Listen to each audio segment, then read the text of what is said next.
자, 모두들 반갑습니다. 강태공입니다. 자, 금요일은 또 리게틱 컴퓨팅이 많이 상승을 해줬어요. 사실 리게틱 컴퓨팅뿐만 아니라 양자 컴퓨터 섹터들이 다 많이 상승을 해줬죠. 자, 그러다 보니까 이 양자 컴퓨터 상승의 이유는 결국에는 이제 뭐다? 상용화가 진짜 얼마 머지 않았음을 나타내는 게 아닌가 좀 생각을 해보고 있습니다. 그래서 그 관련된 내용을 좀 정리해봤으니까 참고하시면 좋을 것 같다라고 좀 말씀을 드릴게요. 자, 그래서 일단 보면은 양자 컴퓨터 관련되어 있는 섹터들이 지금 잘 상승하고 있죠. 그래서 오늘은 뭐 아이온큐라든지 디웨이브 퀀텀 컴퓨팅 뭐 다양한 기업들이 올라가긴 했지만 그래도 제일 많이 오른 게 리게팅 컴퓨팅이에요. 그리고 뭐 많은 분들이 어찌 보면은 옳은 것만 이야기한다라고 이야기할 수도 있는데 저는 빠져도 늘 이야기하고 있고요. 그리고 이거 같은 경우는 제가 뭐 올라서 얘기한 게 아니라 아키 퀀텀, 실스크, 아이온큐, 리게티, 디웨이브, 뭐 퀀텀 이런 기업들이 이미 제가 여러분들에게 이런 미래 전략을 설명드리고서 매수 가격을 잡아드린 상태에서도 이미 뭐 3배, 4배, 많게는 10배도 오른 종목들이에요. 그렇기 때문에 이게 올라서 이야기한다기보다는 어쨌든 이런 게 상승이 나온다라고 하면 지금 여러분들이 뭐 오해를 하면 안 되는 게 뭐냐. 양자 컴퓨터가 제가 늘 어떤 거 뭐 아키 퀀텀 몰빵하세요, 실스크 몰빵하세요, 아이온큐 몰빵하세요 이야기하지 않은 게 뭐냐고 하면은 양자 컴퓨터는 이제 그냥 다 같이입니다. 그냥 형제예요, 형제. 그냥 다 같이기 때문에 누군가가 오르면은 다 같이 올라요. 그러면 굳이 지금 봤을 때 리게틱 컴퓨팅이 오르는데 얘가 30% 오르는 이유가 있겠죠. 어쨌든 얘가 30% 오르니까 다른 애들이 같이 움직이는 건데 왜 이 리게티가 움직이고 다른 애들이 끌려갔는지를 분석을 해야지 뭐 쉘스크, 아키컨텀, 아이온큐 뉴스가 나오지도 않은 걸 가지고서 분석을 할 건 없다라는 거겠죠. 그래서 뭐 올라서 이야기하는 게 아니라 뉴스가 나왔으니까 기사가 나왔으니까 어떤 자료 공시가 나왔으니까 거기에 대한 분석을 해드리는 거다라 좀 말씀을 드릴게요.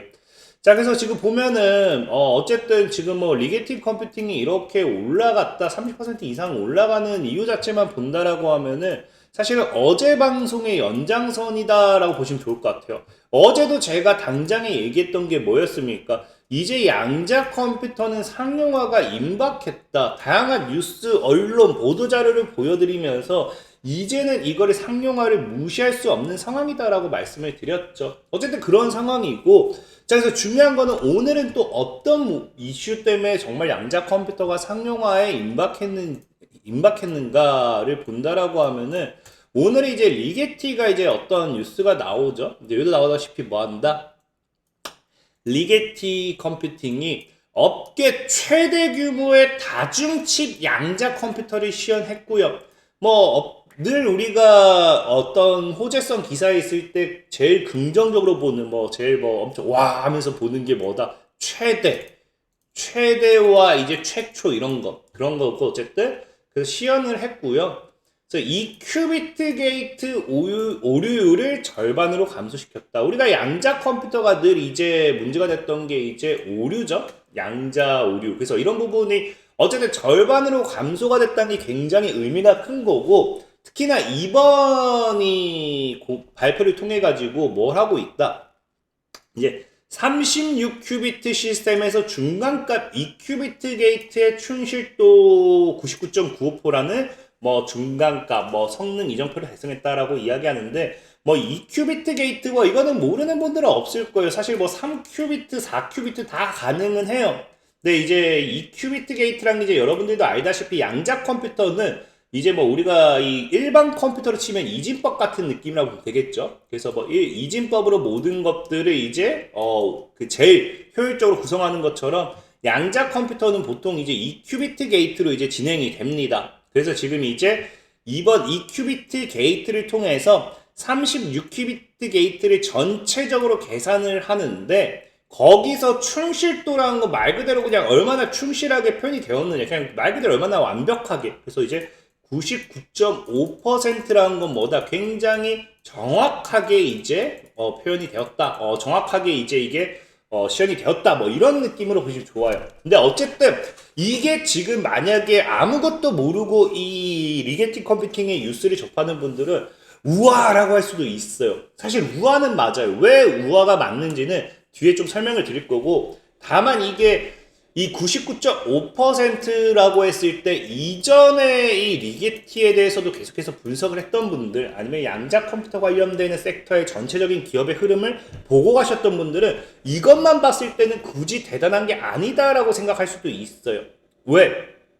보면 아시겠지만 이전에 84큐비트 이제 관련해가지고 이거 출시했을 때도 오히려 충실도 중간값은 99.5%였습니다. 그러니까 작년 12월에도 이미 99.5%를 달성을 했는데 왜 지금에 와서야 또 99.5% 충실도를 달성한 게 이슈가 되느냐라고 할 수도 있어요. 그러니까 이건 바로 이제 뭐예요? 이거의 차이죠. 이제 여기서 나오자 84큐비트입니다. 이전에는. 그리고 이번에는 몇 큐비트? 이번에는 지금 이제 이번에는 34큐비트라는 36큐비트라는 거예요.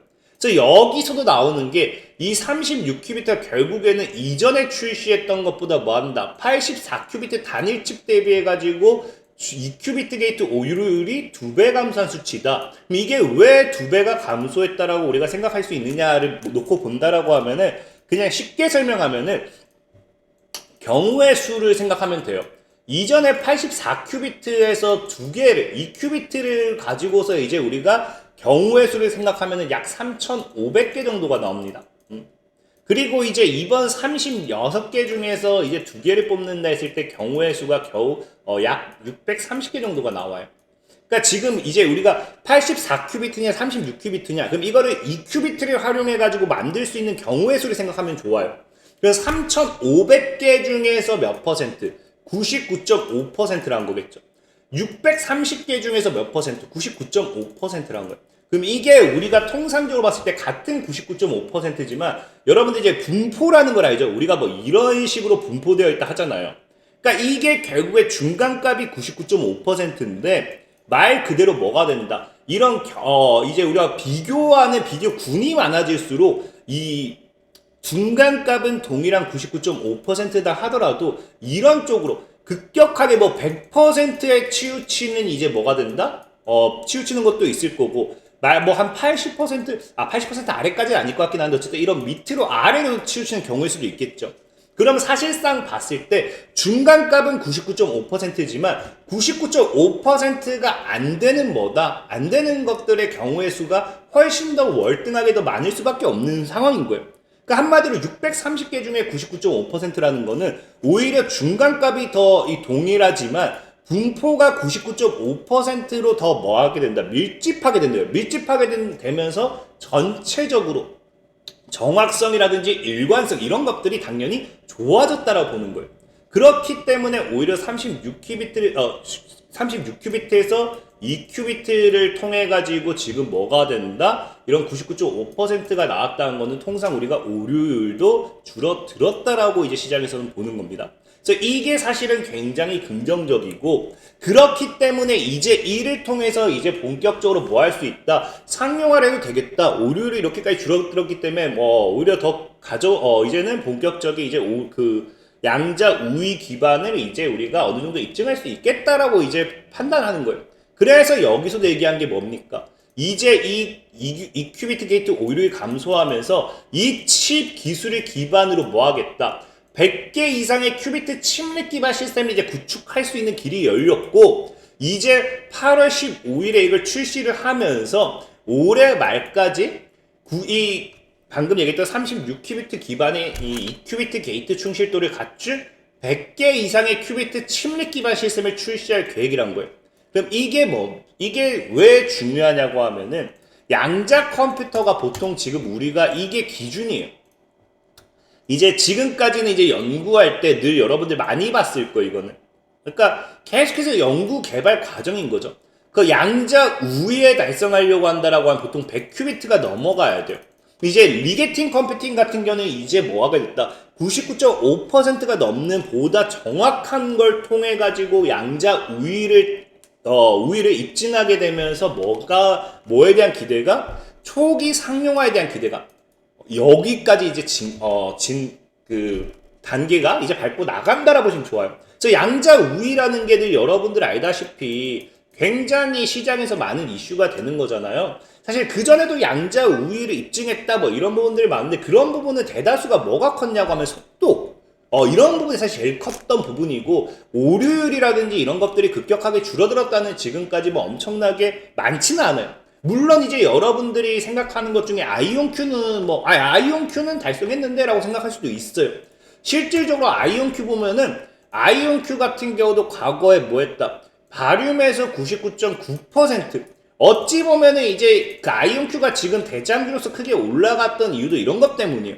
실질적인 뭐 다른 기업들보다 말도 안 되게 월등하게 높아요. 99.9%라는 걸 100%죠. 그래서 최초의 포획 이온 양자 시스템을 이제 달성했다라고 이야기하면서 아이온큐가 실질적으로 뭐 하게 됩니까?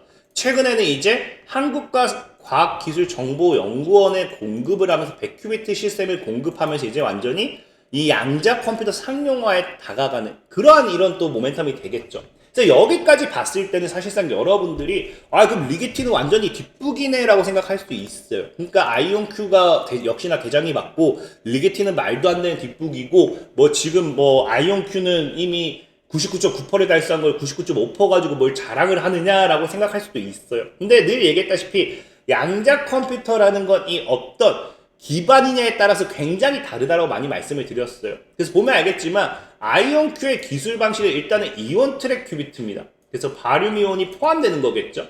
그래서 중요한 건 이제 동작 환경이 중요한 게 아니라 제일 중요한 게이트 속도. 얘기했죠. 양자 컴퓨터라는 건 결국에 속도전이다. 속도. 그래서 제일 중요한 건 속도다. 그래서 지금 다만 정확도 99.9% 이상 도달 사례가 있어요. 그걸 발표를 했죠. 근데 제일 중요한 건 이거예요. 그래서 이 아이온큐가 99.2% 도달 사례가 있으니까 이게 상용화가 가능하냐? 사실은 대답만 놓고 보면 불가능해요. 왜? 여기도 나와 있지만 이 아이온큐의 이온 트랩 방식 자체가 뭐가 된다? 큐비트 수 늘리는데 굉장히 제약이 많이 존재하게 돼요. 그래서 사실 아이온큐가 이 방식만 고집했을 때는 뭐 하게 된다? 지금 이제 사실 아까 얘기했죠. 큐비트는 상용화는 100만이 넘어가야 된다고요. 1000만이었나요? 100만이 넘어가야 된다고. 1000만.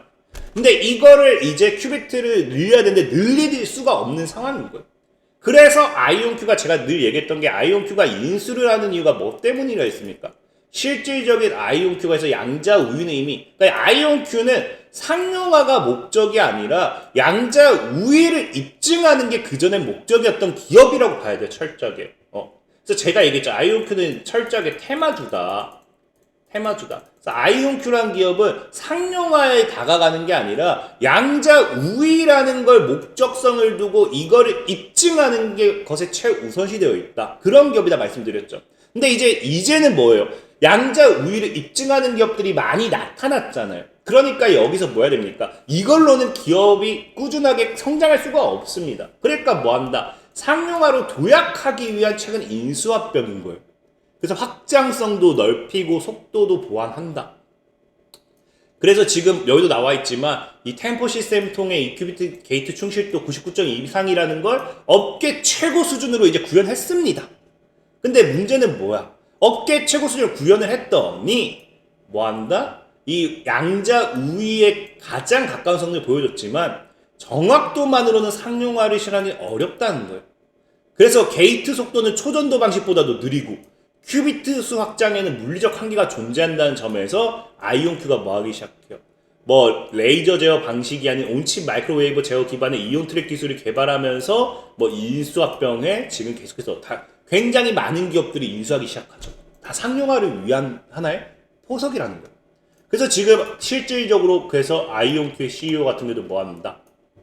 우리는 정확도에서 세계 최고 수준에 도달했다. 이미 양자 우위는 세계 최고에 도달했다. 근데 뭐다? 이거를 현실 세계에 가져오기 위함인데 지금 아이온큐만으로는 가져올 수 없기 때문에 다양한 기업들이 인수하면서 뭐 하기 시작한다? 정말 2030년도까지 물리 큐비트, 논리 큐비트 구현하면서 장기 로드맵을 통한 상용화에 나서겠다는 거예요. 그래서 아이온큐 같은 경우도 실질적으로 양자 우위를 뭐 아까 리게티보다도 더 대단한 양자 우위를 이미 달성한 기업이긴 하지만 상용화 측면에서 봤을 때는 이런 인수가 없다라고 하면 어려운 부분이 당연한 거고, 그런 것에서 리게티는 완전히 그냥 애초에 지금 이제 양자 우위 달성과 함께 오히려 또 상용화에 한 발을 내디디면서 이런 양자 컴퓨터 시대를 또 열지 않을까에 대한 기대감이 현재 시장에 또 다가올 거다라고 좀 보시면 좋을 것 같아요. 그래서 어쨌든 뭐 아이온큐가 되었든 리게티가 되었든 실스코가 되었든 늘 얘기했죠. 자꾸 많은 분들이 아니 좀 한 종목만 다루라고 하는데, 저는 리딩하는 게 아니에요. 리딩하는 게 아니기 때문에 한 종목만 매수하세요 하지 않습니다. 한 종목만 매수하세요. 이거는 뭐다? 불법 리딩입니다. 그래서 리딩은 아니고, 저는 양자 컴퓨터 전망에 대해서 보유하신 분들에 대해서 이런 미래 가치에 대한 부분을 좀 알려드릴 뿐이니까 더 참고하시면 좋을 것 같다 말씀드리면서 오늘 방송 마무리하도록 하겠습니다. 자, 지금까지 강태공이었고요. 여러분들 좋아요, 구독하기, 댓글까지 너무나 많은 힘이 된다 말씀드리면서, 자, 모두들 안녕.